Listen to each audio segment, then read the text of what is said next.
ایک روایت میں آتا ہے کہ اللہ لیلۃ النصف من شعبان کی 15ویں رات کو آسمان دنیا پہ اپنی رحمتوں سے جلوہ گر ہوتا ہے اور فرماتا ہے کوئی رزق مانگنے والا، میں اس کی جھولیاں بھر دوں، ہے کوئی مغفرت طلب کرنے والا، میں اس کے گناہ معاف کر دوں، ہے کوئی مجھ سے عافیت مانگنے والا، میں اس کو عافیتوں سے نواز دوں، ہے کوئی فلاں چیز مانگنے والا، ہے کوئی فلاں چیز مانگنے والا، اس کی رحمتیں آواز دیتی ہیں، اور یہ آواز غروب آفتاب سے لے کر کے طلوع فجر تک مسلسل بندوں کو دی جاتی ہے، اور بندے اس کے حضور اگر دستے طلب دراز کریں، اپنی جھولی پھیلائیں، تو اللہ تعالیٰ ان کو ان کے مانگنے سے بھی زیادہ عطا فرماتا۔ ام المومنین سیدہ عائشہ رضی اللہ تعالی عنہا فرماتی ہیں کہ حضور علیہ السلام کو رمضان المبارک کے بعد سب سے زیادہ روزے شعبان المعظم میں رکھتے ہوئے دیکھا ہے۔ ماہ شعبان میں رمضان المبارک کا شدت سے انتظار کرنا، اس کی ہمیں ترغیب دی گئی ہے، بلکہ رجب کا چاند طلوع ہوتے ہی یہ دعا مانگا کرتے تھے میرے اور آپ کے آقا و مولا کہ اللہ ہمیں شعبان تک اور پھر رمضان المبارک تک پہنچا دے۔ اس مہینے کا آنے والے موسم نور کا استقبال کرنا، اس کے شوق میں بے تابیوں کا اظہار کرنا، یہ اللہ جل شانہ کے ساتھ محبت کی علامت ہے۔ شعبان المعظم کے دن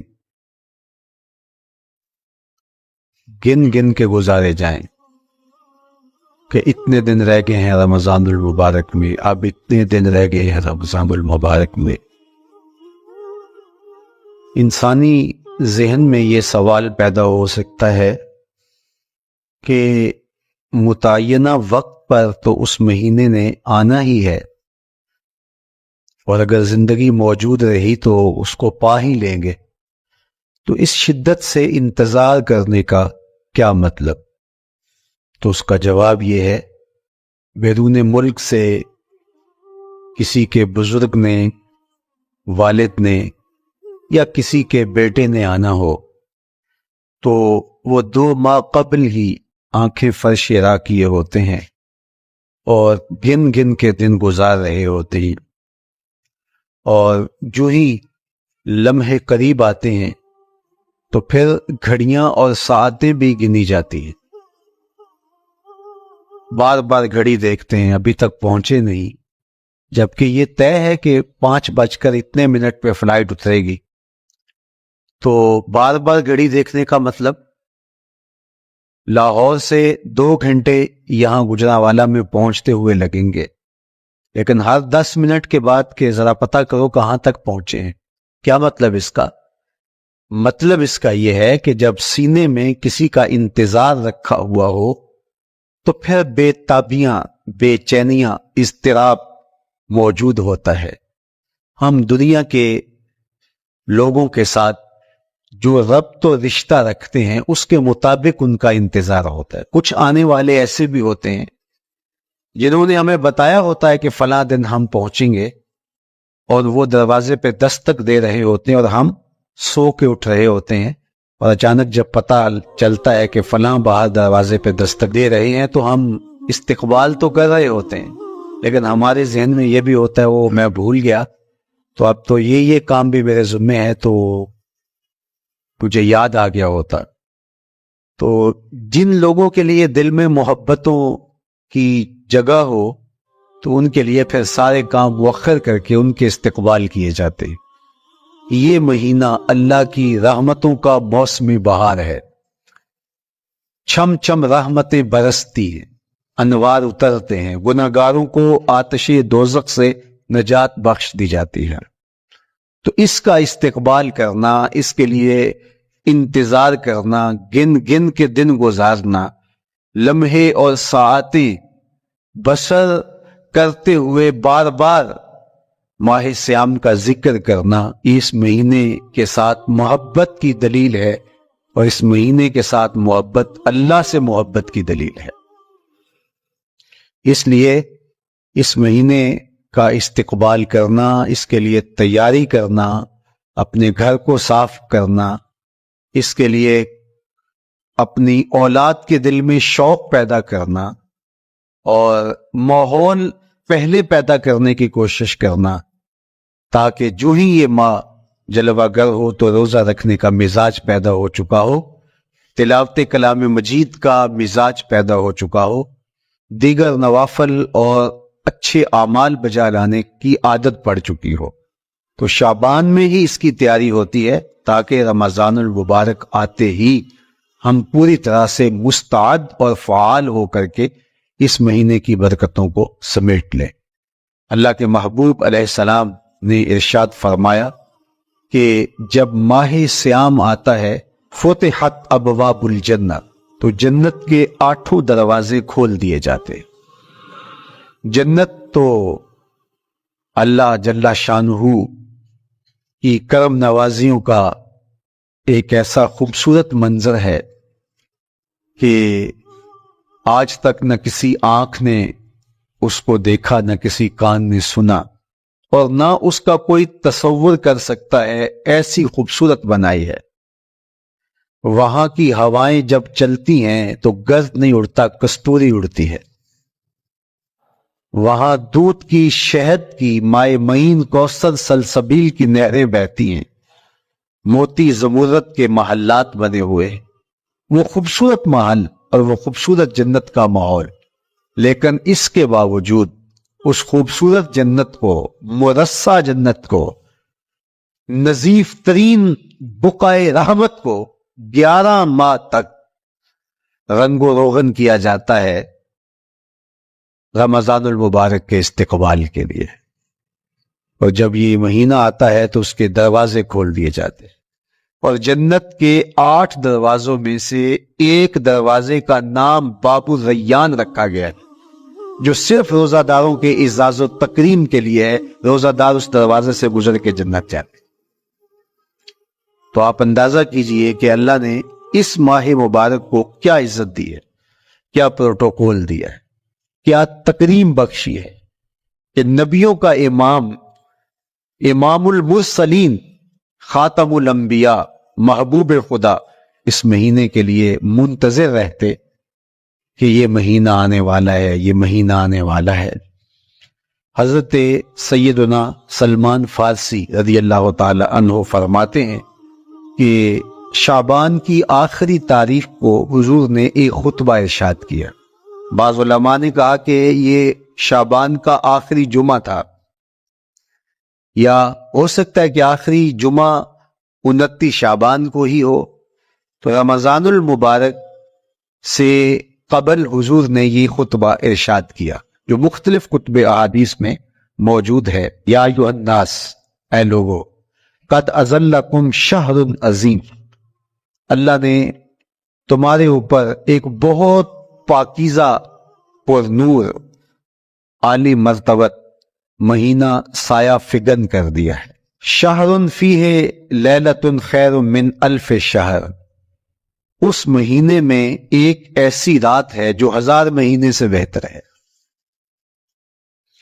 جعل اللہ صیامہ فریدہ وقیام لیلۃ تطوع، اس مہینے کے دن کے روزے فرض قرار دیے گئے اور راتوں کا قیام نفل بنایا گیا۔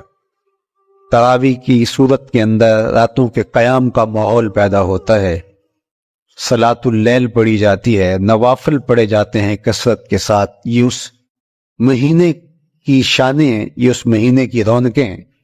اس مہینے میں اللہ تعالیٰ نے خاص کرم نوازیاں عطا کی ہیں اہل ایمان کو۔ وَمَن تَقَرَّبَ فِيهِ بِخَصْلَةٍ مِّنَ الْخَيْرِ كَانَ كَمَنْ أَدَّى فَرِيضَةً فِيمَا سَوَاهُ، ایک نفل کا ثواب ایک فرض کے برابر اس مہینے میں کر دیا جاتا ہے۔ وَمَنْ أَدَّى فَرِيضَةً كَانَ كَمَنْ أَدَّى 70 فَرِيضَةً فِيمَا سَوَاهُ، اور اگر کوئی ایک فرض ادا کرتا ہے تو اس کو 70 فرائض کا ثواب ملتا ہے۔ اس قدر نیکیوں کا اجر بڑھا دیا جاتا ہے ان کی قیمت بڑھا دی جاتی ہے اس مہینے میں۔ اور پھر ارشاد فرمایا وَهُوَ شَهْرُ الصَّبْرِ، یہ صبر کا مہینہ ہے۔ ہونے کے باوجود بھی انسان تناول نہیں کرتا۔ ٹھنڈا میٹھا مشروب میسر ہے اور زبان کانٹا بن گئی، حلق خشک ہو گیا، لیکن اس کے باوجود بھی ایک گھونٹ حلق سے نیچے اتارنے کا روادار نہیں ہوتا۔ وضو کرتے بھی احتیاط کرتا ہے کوئی قطرہ آب حلق سے نیچے نہ ٹپک جائے۔ تو یہ صبر سے کھاتا ہے۔ جب ہو بھی تو انسان اس سے گریز کرے، تو جب ہوگا نہیں تو پھر انسان صبر کا عادی بن جاتا ہے، تو یہ صبر کی عادت ڈالتا ہے۔ یہ شہر الصبر ہے۔ پھر فرمایا والصبر ثوابہ الجنہ، اور سنو صبر کا ثواب جنت ہے۔ جو شخص صابر ہوتا ہے اس کا صلہ جنت کی صورت میں عطا کیا جائے گا۔ وشہر المواسات، اور یہ ہمدردی کا مہینہ ہے، باہمی پیار کا مہینہ ہے، الفت بانٹنے کا مہینہ ہے، نرم دلی کا مہینہ ہے، ایک دوسرے کے احساس کا مہینہ ہے۔ جب کوئی شخص بھوک اور پیاس کاٹتا ہے تو اس کو پھر محسوس ہوتا ہے، بالخصوص امراء، کہ بھوک کیا بلا ہوتی ہے، اور جو نان شبینہ کو ترستے ہیں اور جنہیں کھانا میسر نہیں آتا ان کی زندگیاں کتنی تلخ ہوتی ہیں۔ تو بھوک اور پیاس احساس پیدا کرتی ہے ان لوگوں کا کہ جو اللہ کی دی ہوئی نعمتوں سے محروم ہے۔ تو اس لیے یہ ایک قسم کا رحم دلی کا مہینہ ہے، پیار بانٹنے کا مہینہ ہے، یہ الفتیں تقسیم کرنے کا مہینہ ہے۔ وَشَهْرٌ يُزَادُ فِيهِ رِزْقُ الْمُؤْمِنِ، اور یہ ایسا مبارک مہینہ ہے جس میں مومن کا رزق بڑھا دیا جاتا ہے۔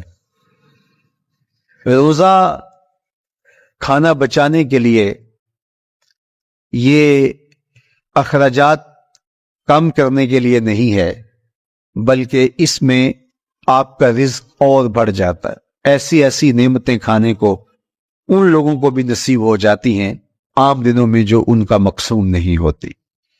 دسترخوان لگتے ہیں، افطاریاں ہوتی ہیں، سحری کے لمحات ہوتے ہیں، کوئی کسی کو ویسے کھانا کھلائے تو اس دسترخوان پہ کھانے کے لیے آنا اس کا اور رنگ ہوتا ہے۔ لیکن افطار کا دسترخوان جب بچھتا ہے اور لوگ جب اس کے اوپر آتے ہیں، امیر بھی آتے ہیں، غریب بھی آتے ہیں، تو اللہ کی دی ہوئی نعمتیں جو دسترخوان پہ پڑی ہوتی ہیں ان کو اٹھاتے ہیں، کام و دہن کی تسکین کا سامان کرتے ہیں، عزت نفس بھی مجروح نہیں ہوتی اور طرح طرح کی نعمتیں کھانا بھی دستیاب ہو جاتی ہیں۔ تو یہ ایک مہینہ ہے مواسات کا، اس میں رزق بڑھ جاتا ہے، اور غرباء تک بھی اللہ کی نعمتیں وہ پہنچتی ہیں جو عام دنوں میں ان کو میسر نہیں ہوتی، اور امراء بھی نعمتوں کا لطف لیتے ہیں، نعمتوں کا مزہ انہیں آتا ہے، اس لیے کہ بھوک کاٹنے کے بعد جب ان کو نعمت میسر آتی ہے تو پھر انہیں احساس ہوتا ہے۔ جو شخص ہر وقت سیراب رہتا ہے تو اس کو کیا پتا کہ شدید بھوک کے بعد کھانے کا لطف کیا ہوتا ہے۔ سخت پیاس کے بعد میٹھا اور ٹھنڈا مشروب جب رگوں کو تر کرتے ہوئے معدے تک پہنچتا ہے تو اس کی تراوت، اس کی ٹھنڈک، اس کی لذت، اس کا کیف و سرور، اس کی عذوبت اس طرح راحت بخشتی ہے۔ اسی لیے میرے اور آپ کے آقا و مولا نے ایک دوسرے مقام پہ ارشاد فرمایا للصائم فرحتان، فرحت عند فطرہ و فرحت عند لقاء ربہ، روزے دار کے لیے دو خوشیاں ہیں۔ ایک خوشی اسے تب ملتی ہے جب وہ روزہ افطار کرتا ہے، وہ لمحے مسرتوں کے ہوتے ہیں، ایک روحانی احساس ہوتا ہے، اتنا لمبا دن، اتنا سخت دن، گرمی کی شدت، مالک تیرا شکر ہے لمحہ اختتام پہنچا اور یہ اتنا لمبا دن تیرے حکم کی تعمیل کرتے ہوئے بسر ہو گیا۔ ایک تو روزہ کھولتے ہوئے وہ ایک سرشاری ہوتی ہے، وہ ایک لذت ہوتی ہے، روحانی تسکین ہوتی ہے۔ آج کل وہ افطار کے دسترخوان لگتے ہیں تو جس طرح ہمارے سارے معاملات جو ہیں وہ ملوث ہو گئے ہیں ریا سے، تصنع سے، اس طرح افطار بھی ایک فیشن کے طور پہ فروغ پا رہی ہے۔ تو اس میں امراء کو اور شخصیات کو بلایا جاتا ہے، اور ایسے لوگ کثرت کے ساتھ ہوتے ہیں جن کا روزہ بھی نہیں ہوتا، تو پھر ظاہر ہے رسمن تو اتنی دیر تک وہ کچھ نہیں اٹھا سکتے جب تک اذان کی آواز نہیں آتی، افطار کے لمحے نہیں آتے۔ تو اس وقت جو روزہ دار ہوتا ہے، جب وہ مشروب لے رہا ہوتا ہے، جب وہ کوئی لقمہ اتار رہا ہوتا ہے، تو اس کی جو فرحت ہوتی ہے، اور جس نے روزہ نہیں رکھا اور وہ بھی افطار کے دسترخوان پہ بیٹھا ہے، تو کیا اس کو کوئی روحانی حظ، کوئی سرور، افطار کے لمحوں کا کوئی لطف مل سکتا ہے؟ وہ بیچارہ کتنا بے چین ہوتا ہوگا کہ یہ شخص جو ہے کمزور ہے، سارا دن مزدوری کر کے آیا ہے، اور اس کا بھی تو سارا دن گزر گیا بھوک اور پیاس سے، اور میں صحت مند ہوں اور سارا دن ٹھنڈے ماحول میں رہا ہوں اور مجھے توفیق نہیں ملی، تو وہ گھونٹ کتنے مشکل اس کے لیے ہوتے ہوں گے۔ اور روزہ دار کے لیے کس قدر وہ آسودہ بخش لمحے ہوتے ہیں کہ جب اس کو یہ مسرت ہو رہی ہوتی ہے کہ مالک تیرا شکر، گرم موسم، زبان کاٹا، حلق خشک، اور تو نے تکمیل تک لمحے پہنچائے اور میرا دن خیریت سے گزر گیا، تو وہ اس کے لیے ایک خوشی کا لمحہ، روحانی مسرت کی کیفیت۔ اور دوسری کہ جب وہ ٹھنڈا اور میٹھا مشروب، سارے دن کی سوکھی ہوئی زبان اور خشک حلق، اور انسان کی جو ہے وہ رگیں بھی، انتڑیاں بھی خشک ہو چکی ہوتی ہیں، تو ٹھنڈا اور میٹھا مشروب جب انسان کے معدے کی طرف بڑھ رہا ہوتا ہے، زبان بولے نہ بولے، ایک ایک دعا اللہ کی حمد بول رہا ہوتا ہے، اور تشکر انسان کے رگ و ریشہ سے ادا ہو رہا ہوتا ہے، اور اس کی کیفیت، اس کی سرشاریاں، اس کی لذتیں وہ دیکھنے کی ہوتی ہیں۔ تو کہا للصائم فرحتان، روزے دار کو تو ایک فرحت اس وقت ملتی ہے عند فطر ہی، جب وہ روزہ کھولتا ہے، روحانی فرحت بھی، جسمانی فرحت بھی۔ وَفَرْحَةٌ عِنْدَ لِقَاءِ رَبِّهِ، اور دوسری فرحت اور دوسری خوشی اسے تب ملے گی جب اس روزے کے صلے میں اللہ تعالیٰ اپنے رخ انور سے پردہ اٹھا دے گا اور روزہ دار کو اپنی دیدار کی دولت عطا کرے، تو وہ پھر منظر دیکھنے والا ہوگا، روزہ دار کی آنکھیں ٹھنڈی ہو جائیں گی۔ اصل افطار تو وہ ہوگی نا، اللہ اکبر، اصل تو شربت دیدار ملے گا جو روح کی پیاس بجھا دے گا، جو من کی بھوک مٹا دے گا۔ تو کہا للصائم فرحتان، فرحۃ عند فطرہ وفرحۃ عند لقاء ربہ، روزہ دار کے لیے دو خوشیاں ہیں، ایک خوشی وہ ہے جب اس کے جسم کی پیاس بجھتی ہے، اور ایک خوشی تب ملے گی جب روح کی بھوک مٹے گی، جب من کی پیاس بجھے گی، اور پھر وہ سرشاریوں کے عالم میں دیکھتا ہی چلا جائے گا، اور وہ سیراب ہی نہیں ہو پائے گا کہ میں ان دو آنکھوں سے دیکھ رہا ہوں، کاش کے لو لو دے مڈ لک لک چشمہ، ایک کھولا تے ایک کجا ہو۔ وہ اس آرزو میں ہوگا کہ میرا رواں رواں آنکھ بن جائے اور میں اس دیدار سے فیضیاب ہوتا چلا جاؤں۔ تو وہ کیا لمحے ہوں گے، وہ کیا گھڑیاں ہوں گی، وہ کیا ساعتیں ہوں گی، کوئی لفظ نہیں ہے جن لفظوں میں ان حقیقتوں کو بیان کیا جا سکے، اس لیے کہ وہ منظر ہی وراء الورا ہوگا۔ تو روزہ دار کو فرحت ملتی ہے جب وہ روزہ کھولتا ہے۔ فرمایا وَشَهْرٌ يُزَادُ فِيهِ رِزْقُ الْمُؤْمِنِ، اس میں مومن کا رزق بڑھا دیا جاتا ہے۔ وَمَنْ فَطَّرَ فِيهِ صَائِمًا كَانَ مَغْفِرَةً لِذُنُوبِهِ، جس نے روزہ دار کا روزہ افطار کروایا، اللہ کے محبوب فرماتے ہیں کہ ایک تو خود روزہ رکھا، اور دوسری سعادت یہ ہے کہ ماہ سیام میں روزہ دار کا روزہ افطار کروایا۔ آپ شریعت بیضاء کو بنظر عمیق مطالعہ کر کے دیکھیں، ماہ سیام میں بہت زیادہ اس بات پہ زور دیا گیا ہے کہ روزہ افطار کرواؤ۔ اپنے گھر میں بیٹھ کر کے روزہ افطار کر لینا یہ بھی سعادت مندی ہے، روزہ نصیب ہو جائے، لیکن اس بات پہ بہت زور دیا گیا ہے ماہ سیام میں کہ ایک ماحول پیدا ہو، لوگوں کو افطار کروائیں تاکہ تمام لوگوں تک اللہ تعالیٰ کی نعمتیں پہنچیں، اور لوگوں تک جو ہے وہ رمضان المبارک کی برکتیں پہنچیں۔ تو ارشاد فرمایا وَمَنْ فَطَّرَ فِيهِ صَائِمًا، جس نے روزے دار کا روزہ افطار کروایا، كَانَ مَغْفِرَةً لِذُنُوبِهِ، تو وہ افطار کروانے والوں کے گناہوں کی بخشش کا ذریعہ بن جائے گا۔ یہ افطاری گناہوں کی مغفرت کا سبب بن جائے گی. وَإِتْقَ رَقْبَتِهِ مِنَ النَّارِ، اور آتش دوزخ سے گردن کی آزادی کا مجدہ جاں فضا بن جائے گا یہ امر کہ اس نے کسی کا روزہ افطار کروایا. وَقَانَ لَهُ مِثْلُ أَجْرِهِ مِنْ غَيْرِ أَنْ يَنْقُصَ مِنْ أَجْرِهِ شَيْءٌ، اور روزہ افطار کروانے والے کو روزہ رکھنے والے جتنا اجر ہی دیا جائے گا، لیکن روزہ رکھنے والے کے اجر میں بھی کوئی کمی نہیں واقع ہوگی. جتنا اس نے سارے دن کی بھوک اور پیاس کاٹ کر کے تکلیف اٹھا کر کے روزہ رکھا، جس نے شام کو اس کو افطار کر دیا اتنا ہی ثواب اس کو عطا کر دیا جائے گا، اس کا اجر کم کیے بغیر. اللہ اکبر! یہ امت کے لیے اللہ نے کیا پیکج دیا ہے، کیا کرم نوازیاں ہیں اس امت کے لیے. آقا کریم نے ارشاد فرمایا ایک شخص صبح سے لے کے ظہر تک مزدوری کرتا ہے، اس کو 1 قیراط دیا جاتا ہے، اور ایک شخص ظہر سے لے کر عصر تک مزدوری کرتا ہے، اس کو بھی 1 قیراط دیا جاتا ہے، اور ایک عصر سے لے کر مغرب تک مزدوری کرتا ہے، اس کو 2 قیراط دیے جاتے ہیں. فرمایا پہلی مثال یہود کی ہے، دوسری مثال نصارہ کی ہے، اور تیسری مثال میری امت کی ہے. یہودیوں نے اور عیسائیوں نے اس پہ اعتراض کیا کہ ہمارا اجر کیوں تھوڑا ہے، تو میرے اور آپ کے آقا و مولا نے فرمایا تمہارا تھوڑا نہیں، ہمارا زیادہ ہے.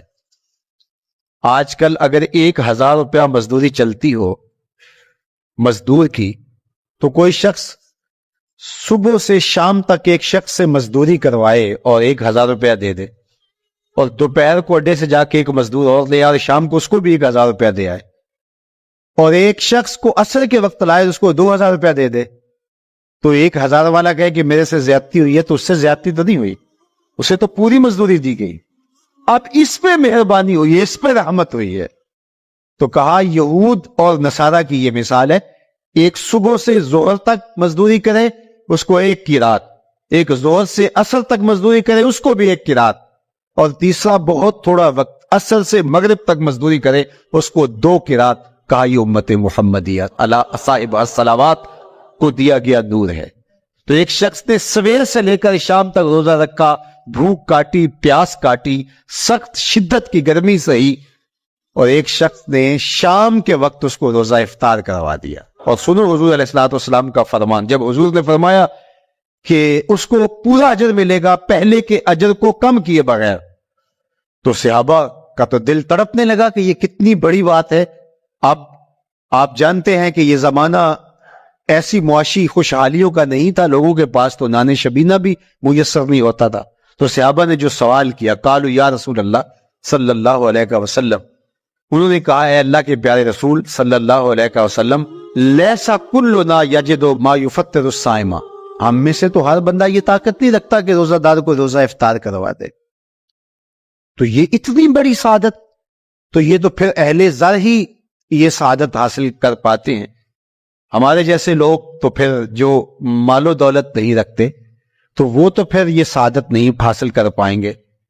تو میرے اور آپ کے آقا مولا نے کیا فرمایا؟ قال، حضور نے ارشاد فرمایا یؤتی اللہ ھذا الثواب، یہ ثواب اللہ اسے شخص کو بھی عطا کرے گا. من فطر صائما علی مزقۃ لبن او تمرۃ او شربۃ من ماء، فرمایا کہ یہ اجر اللہ اس کو بھی عطا کرے گا جس نے کسی کا روزہ 1 گھونٹ دودھ سے کھلوا دیا، یا 1 کھجور سے کھلوا دیا، یا پانی کے 1 گھونٹ سے اس کا روزہ افطار کروا دیا.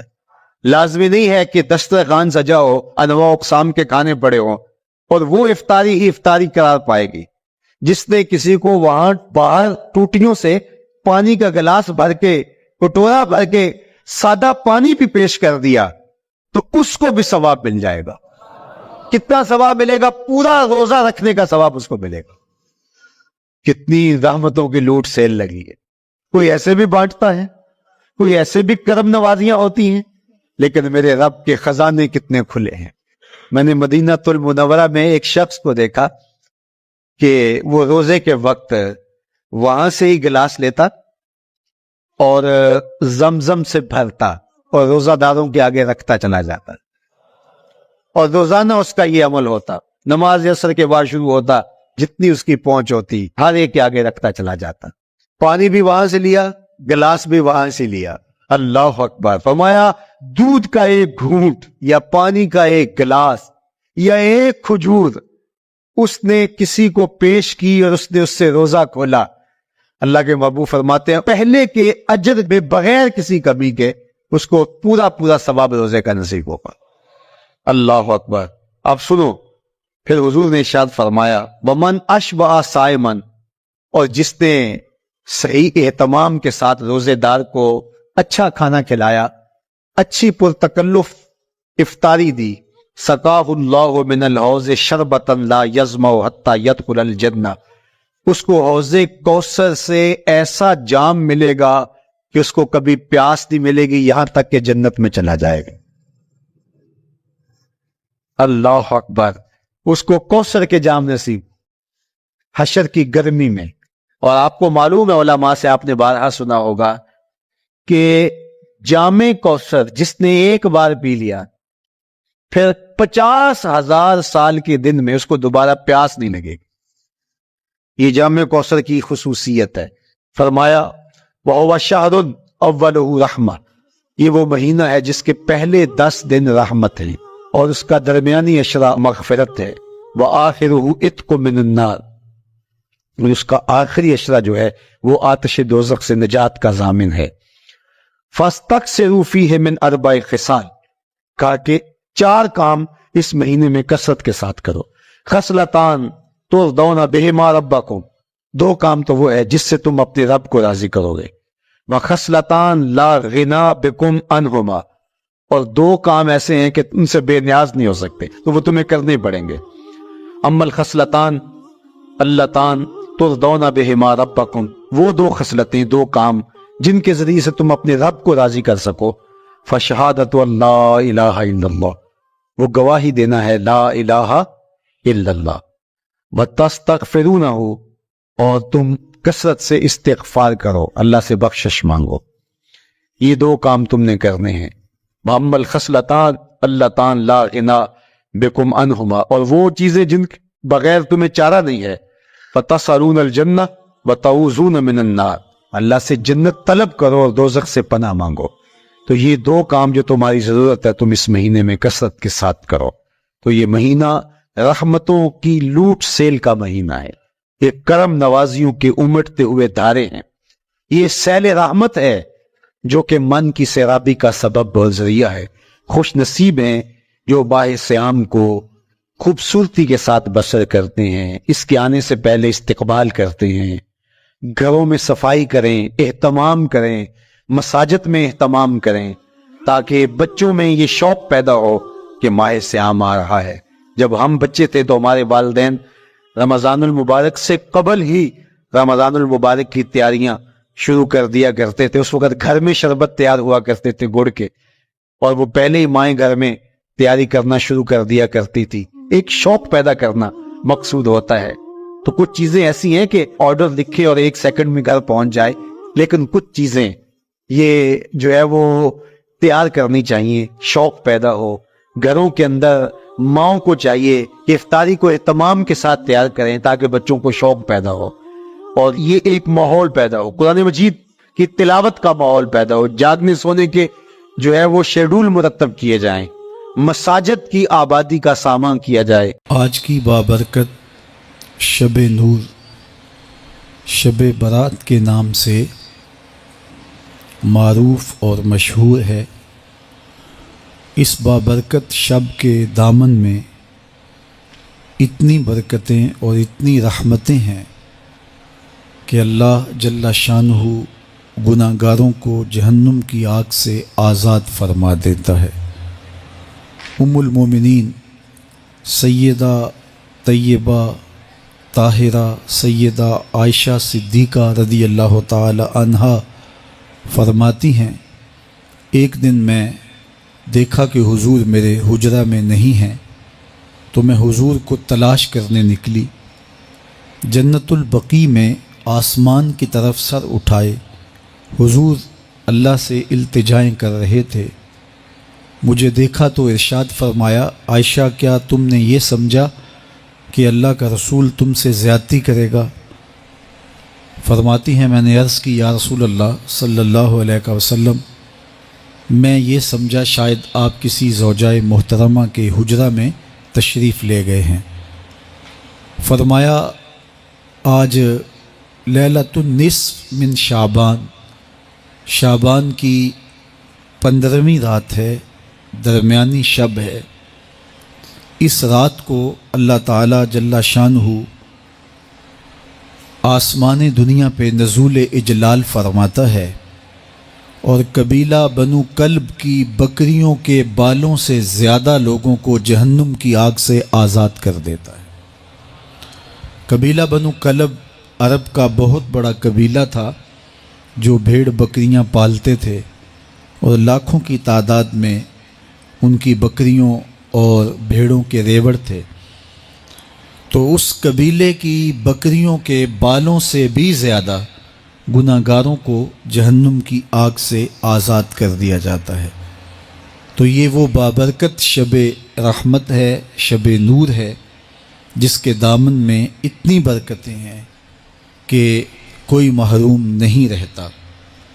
صرف وہ بد نصیب لوگ جو شرک میں مبتلا ہیں، جو سخت کینہ پرور ہیں، جو قطع رحمی کرتے ہیں، قاتل ہیں، عادی شرابی یا بدکار ہیں، انہیں اس مبارک رات میں محروم رکھا جاتا ہے، ورنہ اللہ کی رحمتوں کا عموم اس بابرکت راتوں میں اس قدر ہوتا ہے کہ کوئی گناہ گار جو اس کے حضور ہاتھ دعا کے لیے اٹھاتا ہے اور اپنا دامن پھیلا کے اس کی رحمتیں مانگتا ہے، اسے محروم نہیں رکھا جاتا، بلکہ اللہ سب گناہ گاروں کو جہنم کی آگ سے آزاد کر دیتا ہے۔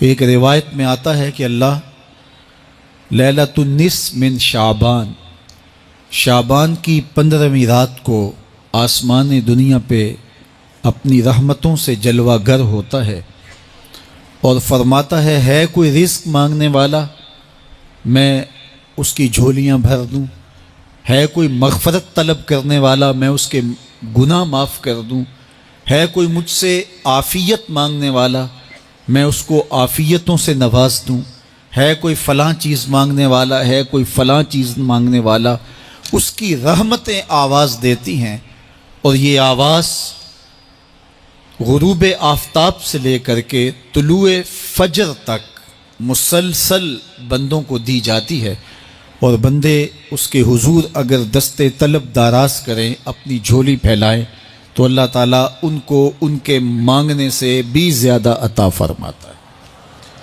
اس امت کو اللہ تعالیٰ نے اس طرح کی راتیں دے کر کے مغفرت، بخشش، غفران اور رحمتوں کی فراوانی نصیب کی ہے۔ میرے حضور نے ارشاد فرمایا ایک شخص صبح سے لے کے ظہر تک مزدوری کرتا ہے، اس کو ایک کی رات ملتا ہے۔ ایک ظہر سے لے کر عصر تک مزدوری کرتا ہے، اس کا وقت تھوڑا ہے لیکن اس کو بھی ایک کی رات ملتا ہے۔ اور تیسرا شخص عصر سے لے کر مغرب تک مزدوری کرتا ہے، اس کو 2 کی رات ملتے ہیں، جبکہ اس کا وقت دونوں سے کم ہے۔ فرمایا پہلی مثال یہود کی ہے، دوسری مثال نصارہ کی ہے، اور تیسری مثال میری امت کی ہے کہ اس کو تھوڑے عمل پر زیادہ ثواب دیا جاتا ہے۔ تو یہود اور نصارہ نے اس پہ برا منایا، تو حضور علیہ السلام نے فرمایا کہ اللہ نے ان کے اجر میں تو کمی نہیں کی، لیکن مسلمانوں کو زیادہ اجر دے دیا، تو یہ اس کی کرم نوازی ہے۔ تو یہ تھوڑے وقت کی عبادتیں اور چند راتوں کی بیداری اور مخصوص اوقات میں اللہ کے حضور عبادت و ریاضت ایک گناہ گار کو کہاں سے کہاں تک پہنچا دیتی ہے، اس کے گناہوں کی معافی کا ذریعہ بھی بنتی ہے اور درجات کی بلندی کا سبب بھی۔ دیکھیے لیلۃ القدر ایک رات 1000 مہینے کی عبادتوں سے بہتر قرار پاتی ہیں۔ اسی طرح دیگر مواقع ہیں کہ اللہ تعالیٰ اس امت کے لیے رکھے ہیں۔ رحمت رب بہانامی طلب، اور یوں بھی پڑھا گیا رحمت رب بہانہ می طلب، اس کی رحمتیں قیمت نہیں مانگتی اور اس کی رحمتیں بہانہ تلاش کرتی ہیں، تو وہ اپنے بندوں کو بخشنے پہ آمادہ ہے اگر وہ اپنا دامن طلب پھیلائیں۔ قرآن مجید میں ایک مقام دیکھیے کتنا دل آویز ہے، فرمایا ما یفعل اللہ بعذابکم، اللہ تمہیں عذاب دے کے کیا کرے گا؟ اس کی یہ چاہت نہیں ہے کہ تمہیں عذاب میں مبتلا کرے، اس کی چاہت یہ ہے کہ تم اس کی چوکھٹ پہ آؤ، جھولی پھیلاؤ، اس سے خیرات اور رحمت مانگو، اور وہ تمہارے ماضی کے سارے گناہ معاف کر کے، ساری غلطیاں معاف کر کے تمہیں اپنی رحمتوں سے مالا مال فرما دے۔ تو وہ بندوں کو بخشنے پہ، بندوں کی مغفرت کرنے پہ آمادہ ہے اور اس کی رحمتیں بہانے تلاش کرتی ہیں۔ اللہ اکبر۔ اور دوسری جانب اس کے بندے، اس کے مملوک، اس کی مخلوق، اور مخلوق کی گناہگار اور نیکوکار اس کی رحمتوں کے طالب ہوتے ہیں، بلکہ وہ گناہ کرنے کے بعد جب معافی مانگتے ہیں تو اللہ کو یہ معافی بہت پسند ہے۔ معافی مانگنا، اس کے حضور اپنے دامن کو پھیلانا، وہ اس کو بہت زیادہ محبوب ہے۔ انسان کی فطرت کے اندر گناہ رکھا گیا ہے، آگ، ہوا، مٹی، پانی، یہ ان چار چیزوں کا مرکب ہے۔ اس کے جو عناصر ہیں اس میں کبھی اعتدال قائم نہیں رہتا اور اس سے گناہ سرزد ہو جاتے ہیں۔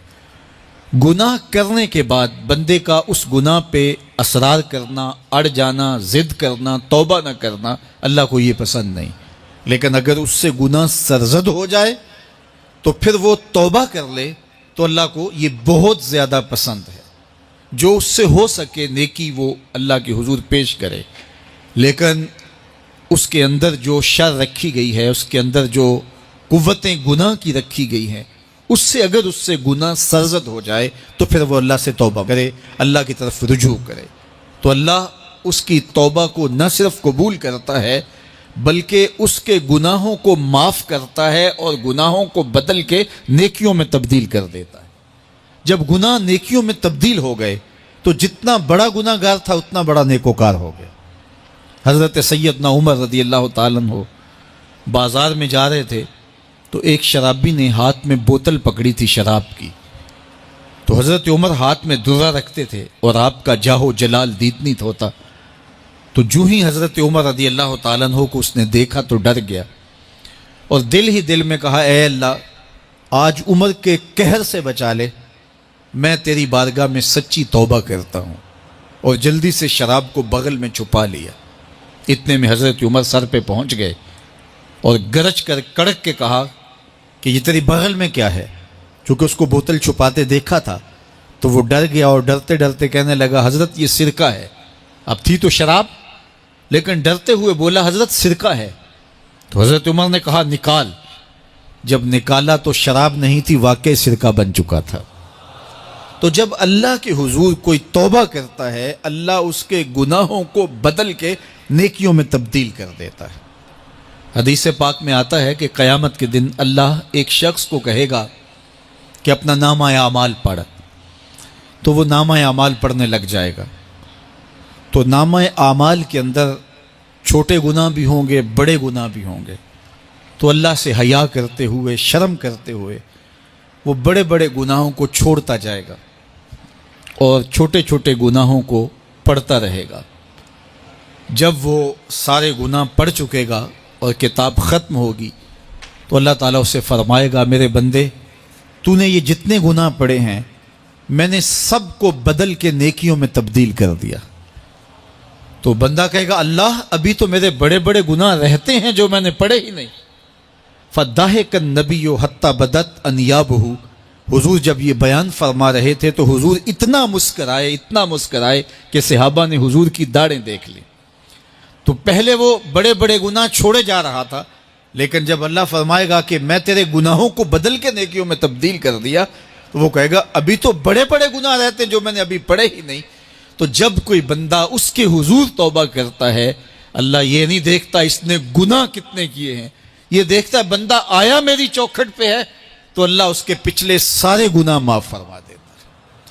اللہ اکبر۔ میرے اور آپ کے آقا و مولا نے اللہ کے حضور توبہ کرنے اور اس پر اللہ کی خوشی اور اللہ کی خوشنودی کا ذکر کرتے ہوئے ایک مثال بیان فرمائی کہ ایک شخص صحرا میں سفر کر رہا تھا، تو وہ ایک درخت کے نیچے دوپہر کاٹنے کے لیے، سستانے کے لیے رک گیا اور درخت کے ساتھ اپنے اونٹ کو باندھ دیا اور خود لیٹ گیا تاکہ دوپہر کاٹ لوں۔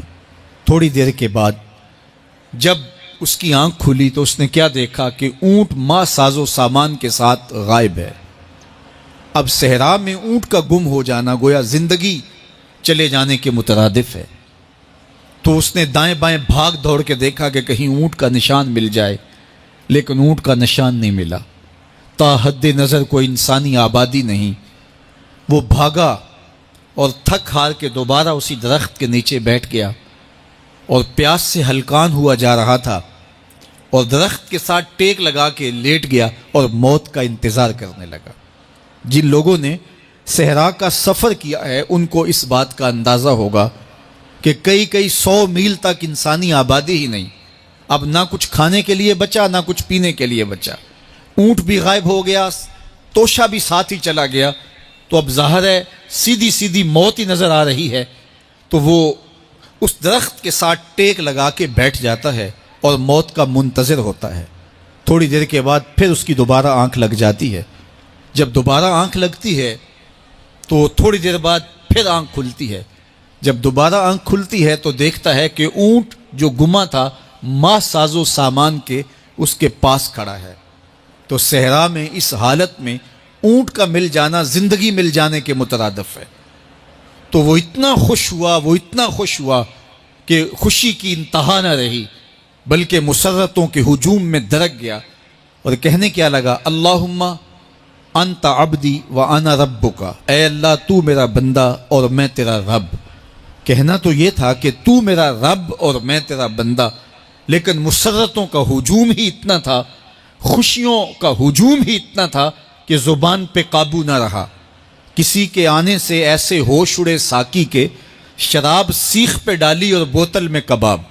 کہنا یہ تھا اللہم انت ربی وانا عبدک، لیکن اس قدر خوش ہوا جب بھی تیری قربت کے امکان نظر آئے ہم اتنے خوش ہوئے کہ پریشان نظر آئے۔ تو کہنا یہ تھا کہ اے اللہ تو میرا رب اور میں تیرا بندہ، لیکن خوشیوں کے ہجوم میں وہ کہتا ہے اللہم انت عبدی وانا ربک، اے اللہ تو میرا بندہ اور میں تیرا رب۔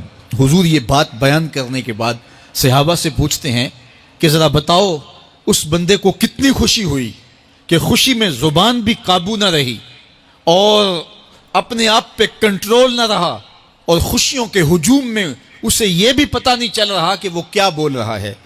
تو صحابہ نے عرض کی حضور بہت زیادہ اسے خوشی ہوئی۔ تو میرے حضور نے یہ بات کرنے کے بعد ارشاد فرمایا، جس طرح اس کو گما ہوا اونٹ ملا اور اس کی خوشی کی انتہا نہ رہی، تو فرمایا جب کوئی شخص توبہ کرتا ہے اور اللہ کی حضور پلٹ کے آتا ہے، گناہوں سے معافی مانگ کے اس کی دہلیز پہ آتا ہے، میرے حضور نے فرمایا اللہ اس سے بھی زیادہ خوش ہوتا ہے کہ میرا بندہ میری چوکھٹ پہ آ گیا ہے۔